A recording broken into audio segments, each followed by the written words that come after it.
ফুলকপির মধ্যে বেসন দিয়ে এমন রেসিপি আপনারা কি কখনো তৈরি করে খেয়েছেন? আর যদি না খেয়ে থাকেন তাহলে ঝটপট রেসিপিটা দেখে নিন। ঘরে থাকা উপকরণ দিয়েই যখন এই সুস্বাদু রেসিপিটি তৈরি করবেন, তারপর থেকে রেস্টুরেন্ট যাওয়াই ভুলে যাবেন। অতিরিক্ত দাম দিয়ে আর কিনে খেতেই হবে না। নমস্কার বন্ধুরা, মিঠুস ওভেনে আপনাদের সবাইকে স্বাগত জানাই। আজ আমি আরও একটি নতুন ভিডিও নিয়ে চলে এসেছি আপনাদের সামনে। এখানে আমি একটা বড় সাইজের ফুলকপি নিয়েছি, তারপর এই রকম একটু বড় বড় টুকরো করে কেটে নিয়েছি। আপনারা চাইলে দুটো ফুলকপি দিয়েও তৈরি করতে পারেন। এখন এই ফুলকপিগুলোকে আমরা ভালোভাবে ধুয়ে নেব, আর আলাদা করে জলে দিয়ে ভাপিয়ে নিতে হবে না। এরপর একটা বড় বোলের মধ্যে ফুলকপির টুকরোগুলো সব নিয়ে নেব। তারপর একদম ফুটন্ত জলের মধ্যে নুন মিশিয়ে নিয়েছিলাম, এখন এই ফুলকপির ওপরে দিয়ে দিচ্ছি। আপনারা দেখে বুঝতেই পারছেন জলটা কিন্তু একদম ফুটন্ত, পুরো ধুয়ো উঠছে। গরম জলটা দেবার পর একটু ভালোভাবে নাড়িয়ে দিতে হবে। এইভাবে আমরা 5 মিনিট মতো রেখে দেব। ফুলকপির মধ্যে যদি কোনো রকম পোকা থেকে থাকে সেটাও কিন্তু বেরিয়ে যাবে। এরপর ভালোভাবে ধুয়ে নেব। এখানে দেখুন বন্ধুরা, ফুলকপি ধোয়া হয়ে গেছে আর জলটা ভালোভাবে ঝরিয়ে নিয়েছি। এর মধ্যে এখন দিয়ে দেব বেসন। 1 চামচ পরিমাণে বেসন দিয়ে দিচ্ছি। আর এই বেসনটা কিন্তু ভাজা হয়নি, কাঁচা বেসন আছে। তারপর এর মধ্যে দিতে হবে কাশ্মীরি লঙ্কার গুঁড়ো 1/2 চামচ পরিমাণে। কালারের জন্য কাশ্মীরি লঙ্কার গুঁড়ো দিয়েছি। এরপর হলুদ দিয়ে দিলাম, আর অল্প করে নুন দিয়ে দেব, তাহলে ফুলকপির মধ্যে নুনটা ভালোভাবে ঢুকবে। তার সাথে আমরা দিয়ে দেব 1 চামচ পরিমাণে সর্ষের তেল। সাদা তেল দেবেন না, সর্ষের তেল দিয়েই তৈরি করবেন। এরপর ভালোভাবে মাখিয়ে নিতে হবে ফুলকপির মধ্যে। এতে করে দেখতে পারবেন ফুলকপির মধ্যে হালকা একটা কোটিং পড়েছে। আর এইভাবে তৈরি করে দেখবেন একবার। যখনই আপনারা রেস্টুরেন্টে যান, অনেক রকম রেসিপি আপনারা খেয়ে থাকেন। ফুলকপির এই রেসিপিটা ঘরেই তৈরি করে দেখুন, রেস্টুরেন্ট যাওয়া ভুলেই যাবেন। এখানে দেখুন আমি কিন্তু হাত দিয়ে ভালোভাবে মাখিয়ে নিচ্ছি। বন্ধুরা, আজকের এই রেসিপিটা যদি আপনাদের ভালো লেগে থাকে তাহলে আমার চ্যানেলটিকে অবশ্যই সাবস্ক্রাইব করবেন। পাশে থাকা বেল আইকনটি দাবিয়ে দেবেন, সবার সাথে শেয়ার করবেন। একটা লাইক করতে ভুলবেন না কিন্তু। এখানে দেখুন কপিটার মধ্যে খুব ভালোভাবে ম্যারিনেট করা হয়ে গেছে। এখন আমরা রেখে দেব 5 মিনিটের মতো। ততক্ষণে আমরা একটা মশলা তৈরি করে নেব। তার জন্য 1/2 কাপ পরিমাণে টক দই নিয়ে নিচ্ছি। আর রুম টেম্পারেচারের নেবেন, ফ্রিজের ঠান্ডা টক দই নেবেন না। তার সাথে দিয়ে দিলাম 1/2 চামচ লঙ্কার গুঁড়ো, 1/2 চামচ পরিমাণে জিরের গুঁড়ো দিয়ে দিলাম, আর 1/2 চামচ পরিমাণে দিয়ে দিচ্ছি তন্দুরি মশলা পাউডার। আপনাদের ঘরে যদি তন্দুরি মশলা পাউডার না থাকে তাহলে গরম মশলার পাউডার দেবেন 1/2 চামচ। এর সাথে 1/2 চামচের থেকে কম হলুদ দিয়েছি। এখন ভালোভাবে মিশিয়ে নিতে হবে। দইয়ের মধ্যে মশলাগুলো দিয়ে মিশিয়ে নিয়ে কিছুক্ষণ রেখে রান্নাটা করলে তরকারির টেস্টটা খুব বেড়ে যায়। এখন এই মশলা ঢেকে আমরা রেখে দেব, তাহলে আর এর থেকে সেন্টটা বেরিয়ে যাবে না। এরপর ফ্রাই প্যান বসিয়ে দিয়ে দিতে হবে 2 চামচ পরিমাণে বেসন। বেসনটাকে আমরা ড্রাই রোস্ট করে নেব, তাহলে বেসনের মধ্যে যে কাঁচা গন্ধটা থাকে সেটা চলে যাবে। বন্ধুরা, আজকের এই রেসিপিটা যদি আপনাদের ভালো লেগে থাকে তাহলে আমার চ্যানেলটিকে অবশ্যই সাবস্ক্রাইব করবেন। পাশে থাকা বেল আইকনটি দাবিয়ে দেবেন, সবার সাথে শেয়ার করবেন, আর একটা লাইক করতে ভুলবেন না কিন্তু। বেসন ভাজা হয়ে গেছে, এখন আমরা নামিয়ে নেব। তারপর বসিয়ে দেব কড়াই।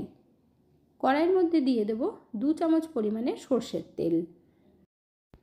সর্ষের তেলে রান্নাটা করতে হবে, আর আপনারা যদি চান সাদা তেলেও করতে পারেন।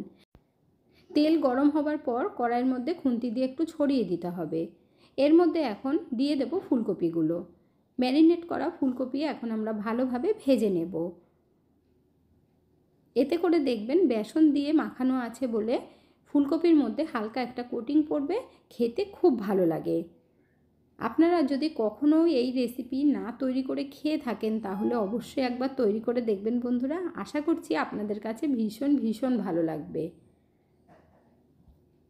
রেস্টুরেন্টে গিয়ে অনেক বেশি দাম দিয়ে না খেয়ে ঘরেই কিন্তু তৈরি করে নেবেন, আর সকলেই অবাক হয়ে যাবে, কারণ এর টেস্ট সম্পূর্ণই আলাদা।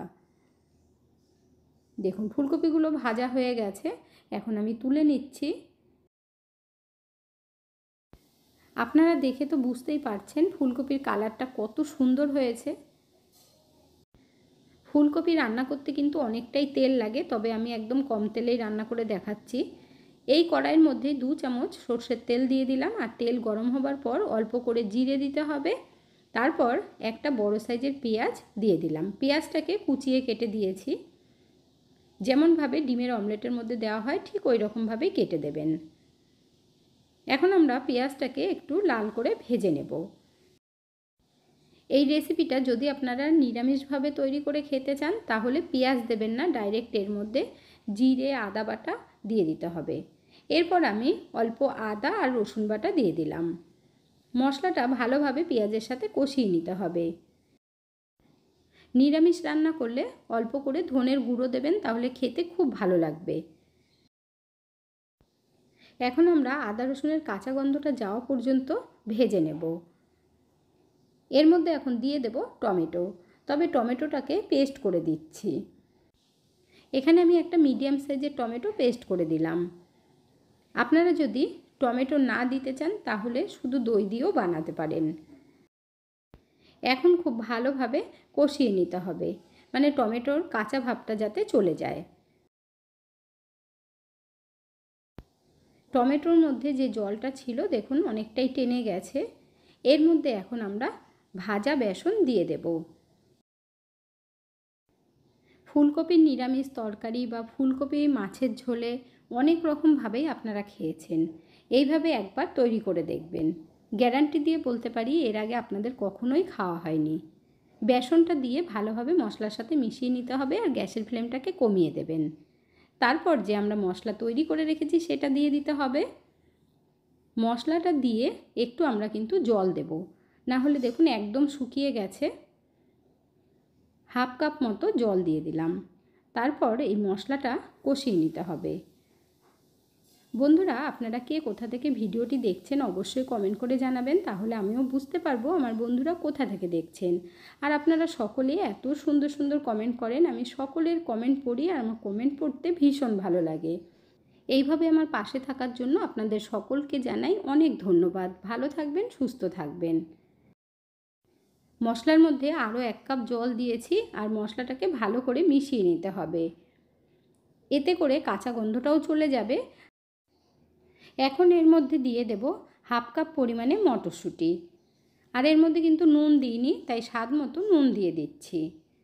তারপর ভালোভাবেই নাড়াচাড়া করে ঢেকে রাখতে হবে, তাতে করে দেখবেন মটরশুঁটিটা সিদ্ধ হয়ে যাবে। এখন আমরা 2 মিনিটের জন্য ঢেকে দেব। 2 মিনিট পর ঢাকনাটা তুলে নিয়েছি, আর দেখুন মশলা কতটা গাঢ় হয়ে গেছে। এখন একবার ভালোভাবে মিশিয়ে দিতে হবে। এর মধ্যে যেহেতু আমরা এখন কপিগুলো দিয়ে দেব, তাই তার আগে জল দিতে হবে। 1 গ্লাস পরিমাণে জল দিয়ে দেব। আপনারা যেই রকম গ্রেভি রাখবেন সেই বুঝে জল দেবেন। আর ফুলকপিটা যেহেতু 50% ভাজা আছে, তার জন্য জলটা এখানে আমি কম দিলাম। এরপর ভালোভাবে একবার মিশিয়ে দিয়ে ফুলকপিগুলো দিয়ে দিতে হবে। ফুলকপিগুলো দিয়ে দেওয়ার পর একবার ভালো করে নাড়িয়ে তারপর আমরা গ্যাসের ফ্লেমটাকে কমিয়ে দিয়ে ঢেকে রাখব। তাহলে দেখবেন ফুলকপিগুলো বাকিটাও সিদ্ধ হয়ে যাবে। আপনারা চাইলে ফুলকপির মধ্যে একটা আলু দিতে পারেন, তবে আমি শুধু ফুলকপি আর মটরশুঁটি দিয়েই তৈরি করছি। এখন আমরা ঢেকে দেব 4 থেকে 5 মিনিটের মতো। আর ফুলকপি খুব বেশি গলে গেলে খেতে একেবারেই ভালো লাগে না। এখানে দেখুন 5 মিনিট বাদে ঢাকনা আমি তুলে নিলাম। এরপর ওপর থেকে ধনেপাতা দিয়ে দেব। আর যেহেতু এর মধ্যে তন্দুরি মশলা দেওয়া আছে, এটার টেস্ট কিন্তু সম্পূর্ণই আলাদা। এই তন্দুরি ফুলকপিটা আপনারা অবশ্যই একবার তৈরি করে দেখবেন। এখন ঢাকা দিয়ে 2 মিনিট রেখে দেব, তারপর গরম গরম সার্ভ করে নেব। রান্না আমাদের একদম কমপ্লিট হয়ে গেছে। এখানে দেখুন বন্ধুরা, সার্ভ করে নিচ্ছি, আর ফুলকপির কালারটাও কতটা সুন্দর হয়েছে। ওপর থেকে একটু ধনেপাতা দিয়ে গার্নিশ করে দিচ্ছি। আর এইভাবে ফুলকপি বানালে রুটি, পরোটা, ভাত সব কিছুর সাথে জমে যাবে। তাহলে আর দেরি না করে ঝটপট বানিয়ে ফেলুন। আজকের ভিডিওটা আপনাদের কাছে কেমন লাগলো অবশ্যই কমেন্ট করে জানাবেন। এতক্ষণ ধৈর্য ধরে ভিডিওটি দেখার জন্য অসংখ্য ধন্যবাদ। ভালো থাকবেন, সুস্থ থাকবেন। দেখা হচ্ছে পরের ভিডিওতে। Thank you.